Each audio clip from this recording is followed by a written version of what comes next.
This episode is a rebroadcast of a Delivering Miracles episode that is a listener favorite. Can't wait for you to enjoy this one again. Before we get started, I wanted to share something really exciting.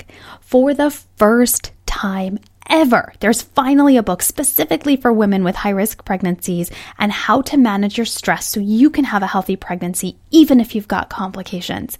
It's called Pregnancy Brain, and I'm really excited to share it with you. To learn more about the book, head over to pregnancybrainbook.com.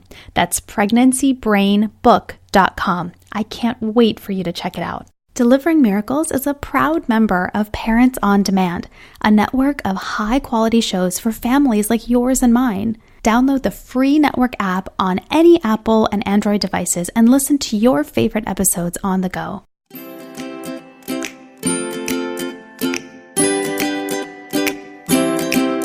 Welcome to Delivering Miracles, a podcast to teach women like you tips and strategies on how you can have a safer pregnancy so you can bring home a healthy baby. I'm your host and your high-risk pregnancy expert, Parijat Deshpande. I can't wait to chat with you. I met my husband, I guess it's been a decade now, a little more than a decade. It's a long time. I didn't realize it's been so long. I met him a little over a decade ago, and one night I remember we were talking on the phone. I was still in grad school, and he was already out of grad school and working. And, we were just generally talking. It was really, really early. It wasn't even a relationship at that point. So we were still getting to know each other. We were talking about what movies we'd seen recently and what TV shows we were watching during the week. And the conversation was about wrapping up or so, and I said, okay, well, I need to get going. I need to get back to my reading. And so he asked naturally, oh, what are you reading? And I responded without even thinking. I said, oh, I'm reading On Death and Dying. And he was completely silent. And I was like, oh God, what happened? Did we get cut off, or did I say something wrong? What happened? It didn't even occur to me how that might come across to someone who didn't have this natural interest and fascination with grief and mourning as much as I do. And finally, he spoke up and he's like, you're reading what? And I could tell he was trying really hard to be supportive and not let me see or hear just how thrown off he was by that. But I was so flustered by that. I could feel my face burning up, and I was so embarrassed, and I was like, I'm reading it for my thesis, my graduate thesis on cross-cultural grief and mourning practices, and I just kind of rambled on about all this stuff, and it was just one of those moments you'd see on TV where you're like, oh, just stop talking. But he was so great about it. He has such a great sense of humor. He's like, that's not helping, and we both just cracked up, and it lessened the tension that I was feeling, and it just kind of got us back on the same page. And it's a story that he tells all the time whenever we talk about how we met or early parts of our relationship, because he's always found it so interesting, and he's so curious about the fact that I'm so fascinated to and drawn to topics of grief and bereavement. And it's not in like a dark, sadistic kind of way. I just find it really interesting from a psychological perspective what happens when we lose somebody that's close to us and how we process that. And he always talks about how I'm the really weird girl who loves to read about death, but I always shoot back and say, well, you still married me anyway. So what does that really say about what's going on over here? So I know I'm making light of a very serious topic, but I want you to really understand through this episode today that grief and mourning are natural parts of the circle of life. All of us have lost somebody at some point. All of us will continue to lose loved ones at some point. But losing a child is one of the most difficult, if not the most difficult emotional experience you can endure. no matter how far along you are in your pregnancy or how old your child is. And that's something that we're going to talk about today. So fast forward several years from that crazy conversation. I did obviously didn't scare him off enough, and we were married, and I think my son had just been born. And I was shifting away from my therapy practice, and I was getting ready to launch my high-risk pregnancy business, which I have now. And I joined an online business building marketing type class. And it was a group class, and we had group calls. And on one of the calls, I heard this really lovely woman with a very gentle voice raise a question about how to build a program for women and couples who are grieving the loss of a baby. And I swear my eyes bugged out of my head, like that emoji, that has the hearts coming out for eyes. Because not only was she talking about grief, which, as you now know, I find very interesting, but it was also something that I'm super passionate about in a field that I was just starting to build a business in. I knew that this was going to come up because women with high-risk pregnancies many times experience pregnancy loss. And so I knew I needed to talk to her.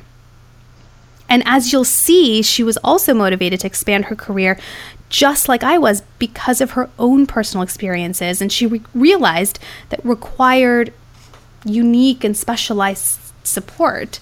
And she figured out a way to do that. So we connected. And she's one of my biggest supporters, and I learned so much from her every single time I talk to her. And I'm super excited to introduce you to my friend and colleague, Dr. Tara May. Clinical psychologist, Dr. Tara May, she is a leading expert in helping parents find comfort, hope, and healing after perinatal loss and trauma. After struggling for years following her own pregnancy loss and then facing the near death of her son, Dr. May finally discovered the tools for moving through her suffering into a place of peace, connection, and joy. Having gone from debilitating fear and sadness and into a place of courage and unshakable strength, Dr. May felt called to focus her professional activities to help other parents around the world. In the 20 years that she's been helping clients transform their lives, she now reaches thousands of families worldwide through her YouTube videos, online support group, and grief healing programs. The most quoted words from her clients are, "I wish I had found you sooner." She maintains a private psychotherapy practice in Vancouver, Washington, and loves spending her personal time connecting with her family through adventures and snuggles. I'm so excited to introduce you to Dr. Tara May. Welcome, Tara. Thank you so much for being here. Oh, thank you. And thank you so much for such a lovely and warm introduction. I, too, am your biggest supporter, and I love the work that you do because it is so important. And there's not enough of us out there sharing this message of hope in a time when life can feel so dark. Yes, absolutely. And I just, it was one of those moments I will never forget the moment I heard you on that call going, I need to meet her. Like she is someone out there. I have to meet her because I just love what you do. So I'd love if you can share with us a little bit about your story and what brought you to do this work to help women and couples navigate this awful experience of grief after losing a child. Sure, I'd be happy to.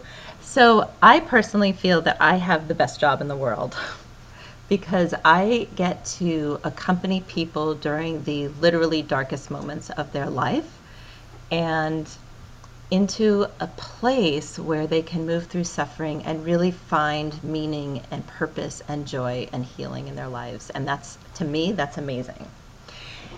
And when I talk to people and when I meet people kind of socially, and they ask me what I do and they ask me what I specialize in, usually it's a conversation stopper. Right, you do what? Okay.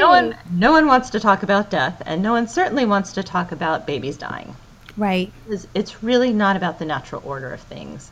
But the reason that I'm so passionate about it is because obviously I've had my own personal experience. So about 11 years ago, my husband and I had always imagined we would have 2 children.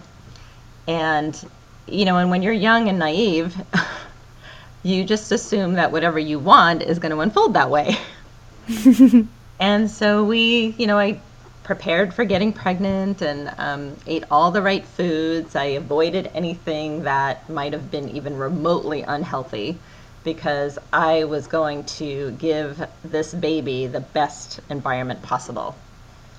So I got pregnant, I took care of my body, I was super excited about the idea that we were going to have this baby and our lives were going to change and it was going to be amazing. And I was not prepared, however, even though I knew intellectually that babies could die. But you kind of figure like after your kind of 12-week window, most people think that they're in this kind of safe zone. Right. And culturally, we need to believe that and need to believe that tragedy happens across the street or down the road or far away, not on our doorstep. So despite the fact that I was a psychologist and I certainly am no stranger to trauma and all kinds of awful things that happen to people, I was certainly shocked when my baby died at 20 weeks.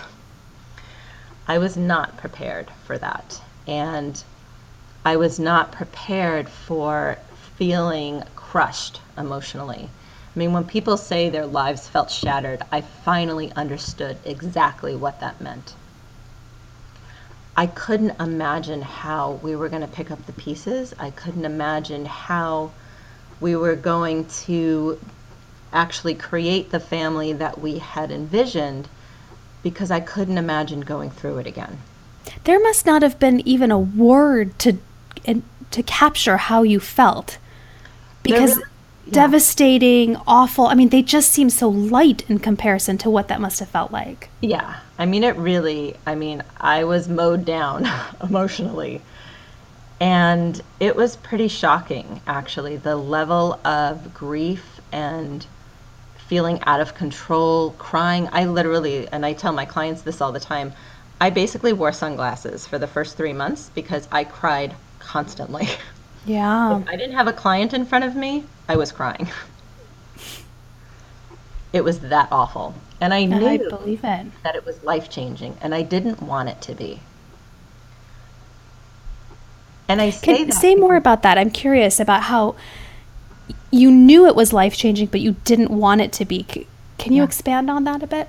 Yeah, I think it was the psychologist in me knew that there was no turning back. Like this was a major division now in my life. Before this happened and after this happened. And I know that when you have life-changing, altering events, it's painful. Yeah. And everything you thought you knew gets called into question. And I did not want to face that, because I knew it was going to be hard and it was just going to suck, and that I was in for a long road of pain, and I did not want to deal with that. Yeah. It's almost like you can see the fire you have to walk through and there's no other way through it. Exactly. But you just don't want to. Yes. And so I tried really hard to avoid the flames, to wear like a special suit, to walk through them, to try to throw some water. I mean, I tried all kinds of things. And the reality is that you have to go through it. There's no other way, and you can avoid it, but it will be waiting for you. Right. Because there's no way to go forward other than through the flames. It's just a matter of when. Yes. Absolutely. So I tried, I sort of danced with this fire for a while, and I went on to get pregnant and subsequently had 2 children. And when my oldest son was 4, we found out that he was going to have brain surgery. Now, mind you, I was super anxious. I mean, I thought I had done my grief work, because I was having fun in my life. I was living with purpose. But as soon as anything came up about my daughter who died, I would crumble. And so, but I thought that was normal because everyone says, you don't get over the loss of a child. So I figured this was as good as it got. So I basically didn't talk about it. But I had a lot of fear and a lot of anxiety, which completely erupted when I found out my son was going to have brain surgery. So in the time leading up to his surgery, I was a wreck. I was convinced he was going to die. I would envision him dying. I was desperate for control. So I was horrible to live with because no matter what he did, I was afraid he was going to cause a brain event that was going to kill him. Now, mind you, he was 4. Kind of hard to rein in a 4-year-old. So yeah, it is. Really, really hard year. So we get to the day of the brain surgery. I kind of accessed a lot of support, and where they do this procedure to make the surgery safer. So I'm actually not that bad that day because I'm thinking tomorrow is going to be awful. Tomorrow is when they're going to do like this major surgery on him. So, my husband and I are just hanging out in the waiting room and, reading some books and that kind of stuff. And it's taking a little longer than we anticipated. So my husband's getting a little antsy, but I'm like in total denial. And I'm just like, it's fine. I'm reading. And then all of a sudden, 3 fully gowned surgeons come into the waiting room. Now, if you've ever been in a waiting room for someone in surgery, you know that's not a good sign. But in my trying to be optimistic here, I'm thinking, maybe they fixed the problem and he wouldn't have to have surgery the next day. So then they move us into the private room, which is really, really bad sign, where they tell us that, in fact, they nicked an artery during this procedure that was supposed to make the surgery safer, and it caused a brain hemorrhage, and that my son was intubated, and that they didn't know if he was going to wake up. Oh, my God. Yeah. So it was devastating, and that experience taught me so much. Now, I will tell you, my son did survive, and he is thriving. He's now a 9-year-old boy and is just like the happiest kid. But in that moment, I was really struck and left with this awful feeling that if he dies, I've wasted the last year of his life being anxious and worrying about this very thing instead of living with him, instead of enjoying him. And that was really a turning point, because in that recognition, I thought, I can't live like this. I cannot let my fear of grief, my fear of that fire, rule my life. And that's what it had been doing. So that night I was in the shower and I was breaking down, and I vowed that I would do whatever it took to build my resilience, to grieve the loss of my daughter and now the potential loss of my son, and that I would do whatever it took to find my strength, to find my courage, so that I could really live life and not have a regret like I had that day. And I have. Oh, that is so... I have chills just listening to you. And I know you've shared this story with me before, and still every time I hear it, I just get chills, because I can feel the transformation that you went through. And what you say is so important. And I think it deserves to be said again, which is that you were anxious and worried and you weren't living. Mm-hmm. Yes.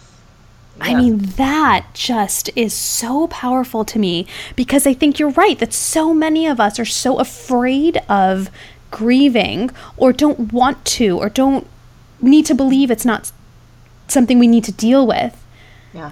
But yet it's impacting every day of our life in this anxiety, because in the back of our head, or sometimes in the front of our head, we think this could happen again. Yes. Exactly. Yeah. Wow. Thank you so much for sharing that. And I know a lot of people who are listening can really relate, because loss of a child, no matter when that loss happens, whether you're 5 weeks pregnant, whether you're 20 weeks pregnant, whether you have a 5-year-old, a 25-year-old, it guts you. Yeah. And it changes you. And it's something that we just don't talk about enough, especially when the loss happens during pregnancy, even early in pregnancy. I lost our first baby when I was almost 7 weeks pregnant due to a ruptured ectopic. And it's just not something that's talked about very much. Yeah. Because it's hard to conceptualize. Either it's hard to conceptualize that it was a baby, or it's hard to conceptualize how deep and profound that grief is, no matter how old that child is. Yes, and our culture doesn't support recognizing that baby as a child. Mm-hmm.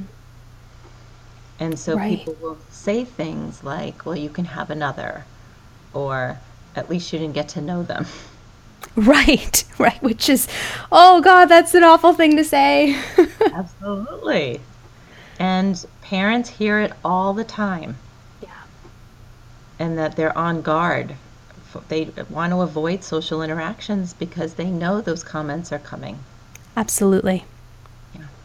Absolutely. I know I definitely did that too after our loss.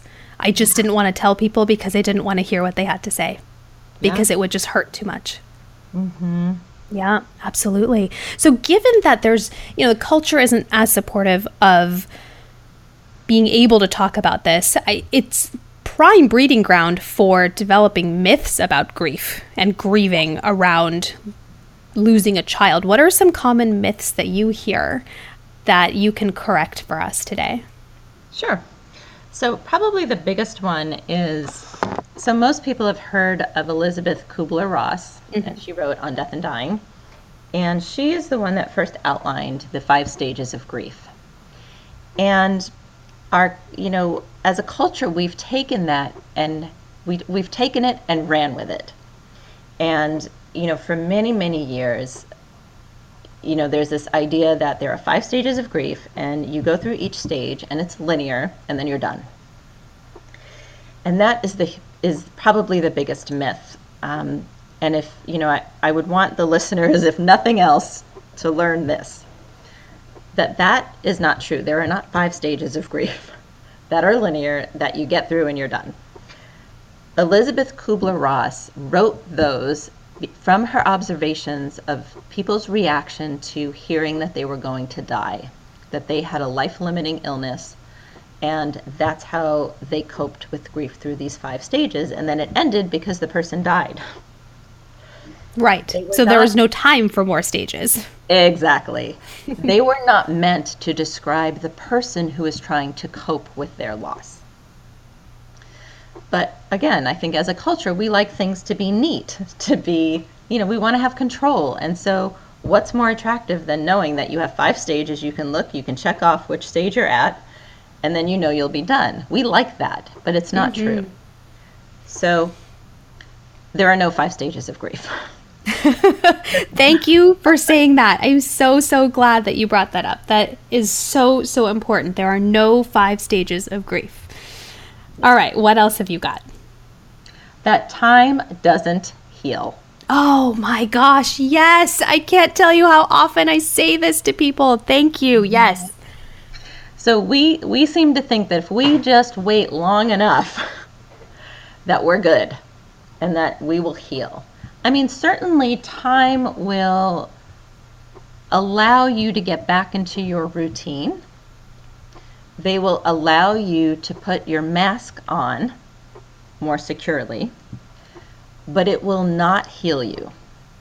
Healing takes work. It takes intention, and it takes walking through that fire that we talked about. So as an example, when I described my story and how I certainly cried a lot, but I then got my mask firmly in place. I got into my routine. I was living in fear, mind you, but I was living and having fun. So I had a really strong mask on. And as soon as my son's tragedy happened, that mask came flying off and my grief was right there waiting for me. And that was 5 years later. So time didn't heal that. It's exactly what you're saying, that there's a mask you create. It's a Band-Aid that gets put on it, and you're just adding Band-Aid on Band-Aid on Band-Aids until you can't see it from the outside anymore, that it's still there. And it's not until a trigger comes up, like your son's surgery or the anniversary of the loss or hitting the same milestone in another pregnancy, when it just comes ripping off and go, here I am. You still haven't dealt with me, so I'm still here. Yes, absolutely. And another myth is that every parent deserves to have grief over their child who died. Whether, they just found out they were pregnant, or they carried to full term, or the child lived, that you deserve to have a reaction to the loss of this child, no matter how long you knew them. Yep. And knew them is a relative term. Right. And that there's no pre-assigned period for how long you ought to feel bad. Right. Right. It's your grief journey, and it's going to go the way that you need it for as long as you need it. Exactly. Mm-hmm. Yeah. I love that. I love that. I know those of you that are listening are probably just nodding your heads in agreement, or like me and just wanting to shout from the rooftops, thank you, yes, because we hear these things all the time. You should be over it by now. Just give it time. You'll feel better. Yeah. And it's just not true. Yeah. And I think it's so invalidating to parents when they hear that, thinking, oh my gosh, now what's wrong with me? Not only am I still crying, but I'm supposed to be not grieving anymore, and why can't I do that? What's wrong with me? Yeah.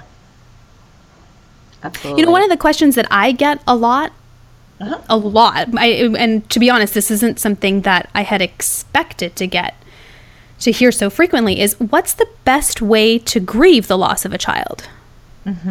That's a great question. And I think the reason it's probably asked so much is because it's not something we talk about. Right. So there's lots of ways to cope with this loss. And part of it is understanding that when you lose a child, and so I want to make a little bit of a distinction here, because when you lose a child through pregnancy or infancy, some of it is a bit different than when you lose an older child. The main difference being that with an older child, you have some concrete things to remember the child by. You have memories that you associate with that child. You've had at least some period of living with that child. So you can rely on some of those things to help you cope with that loss, or to help to use those things in ritual or in honoring that child. When the child has died through pregnancy or early in infancy, many parents are left with nothing. Some parents don't even have an urn. They don't have anything of their child. They have no pictures. They have nothing. It was as though the child didn't exist. And that's what a lot of parents then struggle with, is how do I move through these milestones in this grief when I don't have anything tangible? So part of the work that I do is helping parents actually create rituals and connections and things to honor and connect with their child through. Because you may not have any of those typical things. Some parents leave the hospital with a memory box. Some don't even make it to a hospital. So part of helping people grieve is giving them space to actually have all of their feelings, which are going to include the anger, some of the less, the feelings that people don't like to have. So one of the examples I often give in my practice with clients, especially newly bereaved clients, is that you're going to have a lot of feelings, and a lot of them are not going to be pretty. They're going to be things you're going to feel really bad about, like when you get invited to your friend's baby shower and you don't want to go. Right. And you actually feel angry or intensely jealous. And that's pretty normal to experience. And that doesn't make you a bad person. It doesn't make you a bad friend. So a lot of the grief work is around really having a safe space for all of these feelings so that you can process them through. Because most of us, what happens is we start to have these thoughts and feelings, and then we beat ourselves up. And then we try to squash them, and then they just fester. And that's not helpful. Right, absolutely. And I think that deserves a little extra attention here. So I just want to repeat what she said, which is that you want to separate out your feeling from the judgment that you have about the feeling, to allow yourself to just feel. And it's not going to feel great. Sometimes it's just going to feel downright awful. Yeah. But that's okay. It's normal. It's okay. And that's what's going to help you heal. Yes. And, sort of piggybacking on the idea of, that, we already established that time doesn't heal. And so the grief process looks like you're taking a few steps forward, a few steps back, a few more forward, a few more back. That's normal. So it's another way that we tend to judge, right? Because, at most often, parents find that kind of by 3 months, they're kind of back in their routine, and they might actually feel better than they've felt so far. And they might have actually a few days of feeling like, oh, maybe I can cope. And then around the 6-month period, parents often, and not always, these aren't like, set in stone, these timelines certainly, but it's just a trend that we often see, that about the 6-month mark, there's kind of an increase in emotionality around the loss. And part of it is because your brain is starting to really process the reality of what happened. And that it needs that time to actually start to process that. Just as, going from sort of this does not compute to, oh my gosh, this really happened. Right. And so we see kind of a worsening. And oftentimes when, parents don't understand the grief process, they start to beat themselves up like, oh my gosh, like I was doing better and now I'm doing worse. What happened? What did I do? What's wrong with me? Am I going crazy? Why is this happening? Because now I can't even get out of bed. And just last week I was, having fun. And this is all while people around them have completely moved on. Yes. Absolutely. So you're getting tons of messages from around you going, hey, the world has moved on. Why can't you? Yes. Yes. And this is why. This is why. That this is the process that you have to go through. And it's very normal for many, many women, men, couples to have these dips in your healing process. That's just part of the process. Yes. And you can expect to have them around your due date, the baby's first birthday, Mother's Day, certain holidays. And so there's often a surge in the grief process. And so it's important for parents to actually prepare for that. Right. If you can anticipate it ahead of time, then you can actually build up your support team, refill your toolbox so that when it comes, you've got the tools necessary to get through it. Yes, definitely. Do men and women grieve differently? Oftentimes they do. So women, and again, these are generalizations. It doesn't mean that every single woman is going to do this and every single man is going to do this. But these are generalizations in terms of how women and men's brains are different. Okay, so they are literally structurally different. And women tend to be more comfortable expressing their feelings, expressing sort of their tears, their sadness, their longing, their guilt. Women tend to be more at ease doing that. And I think that there's also a lot of social expectation that women will do that. But what women do struggle with is the problem solving, sort of the practical, like, how do I deal with X? Like, I got invited to a party. How do I deal with that? Do I go? Do I not go? Most women will just think that they have to go and struggle with the problem solving part of it. And it's important to understand that. And that's where, if they have a male partner, that can be really useful, because men, on the other hand, tend to be really good at that part. They are naturally geared toward the problem solving, toward the, okay, how do we handle this? But they are less comfortable oftentimes with the emotion. So men will often throw themselves into work and may derive a lot of benefit from work, but then they come home and they may feel wrecked. And they may or may not know how to express it with their partner.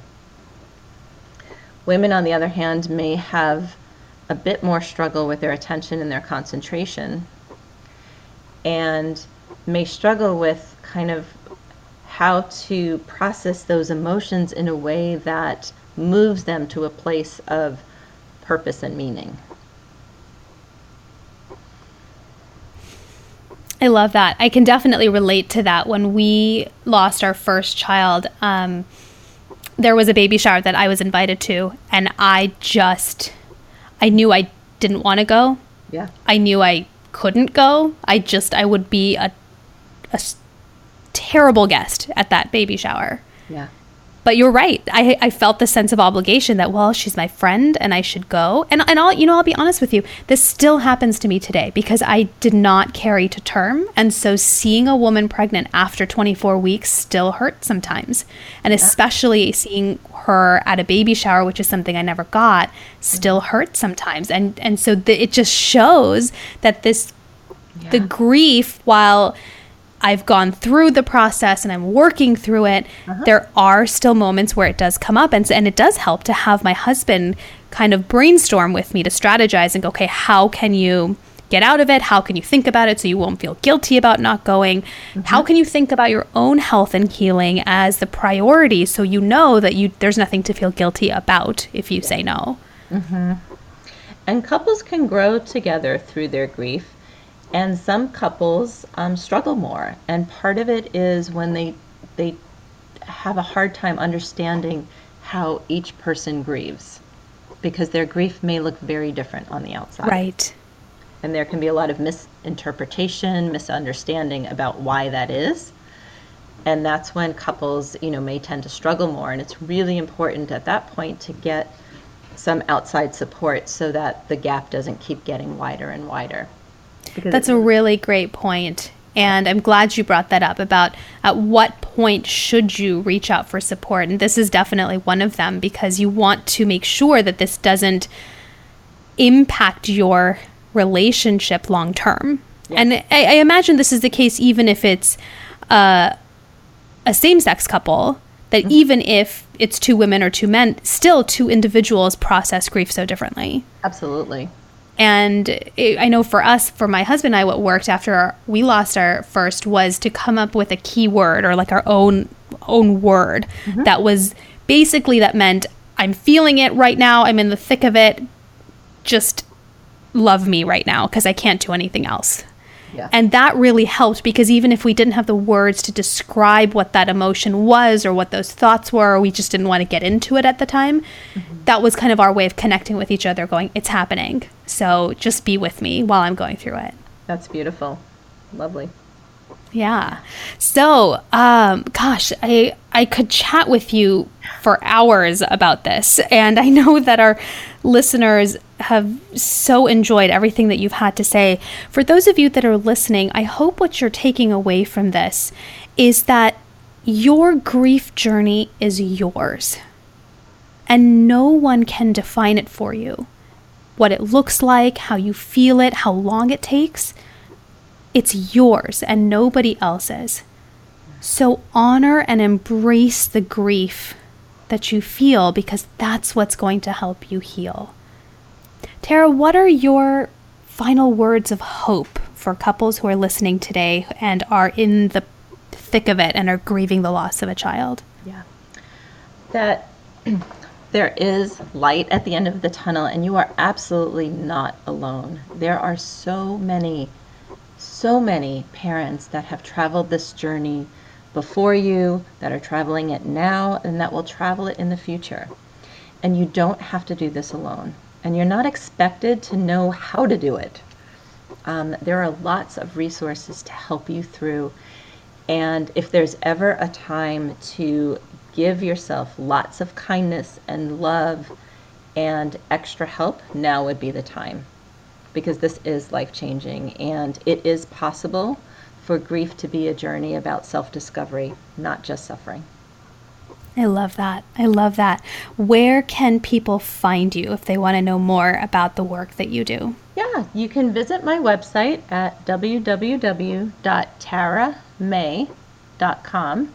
And on my website, you can access, I have a free gift for you.